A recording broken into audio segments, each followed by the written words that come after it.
It happened last winter, when the nights were long and my parents were out of town. I was staying home alone, something I didn't really mind, since I liked the quiet. Around 11 p.m., I made some hot chocolate and settled in with a movie. About halfway through, I heard the crunch of gravel outside. I froze. We live in a pretty rural area, with a long driveway, so you can always hear if a car pulls in. But I hadn't heard an engine, just footsteps. I muted the TV and walked slowly to the window. At the end of the driveway, under the dim glow of the streetlight, there was a man. Just standing there. He wasn't moving, wasn't calling out, just standing and staring at the house. I felt my chest tighten. I tried to convince myself maybe he was lost, maybe his car broke down.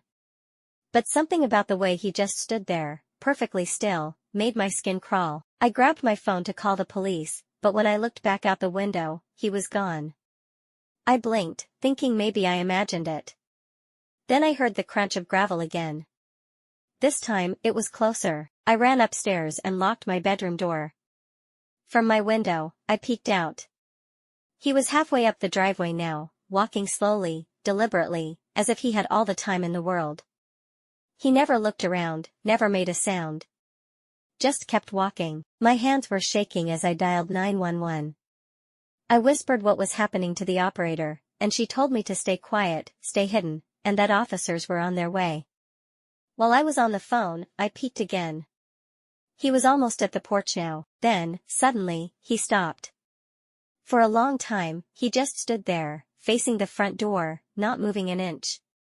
Finally, the sound of sirens in the distance must have scared him, because he turned and calmly walked back down the driveway, disappearing into the night. The police arrived a few minutes later, searched the area, but they never found him. No footprints, no sign of a car, nothing. The officer told me it might have been some random trespasser, but deep down I know he wasn't just passing through. He came there for me. And the way he moved, slow and deliberate, I know he'll be back someday.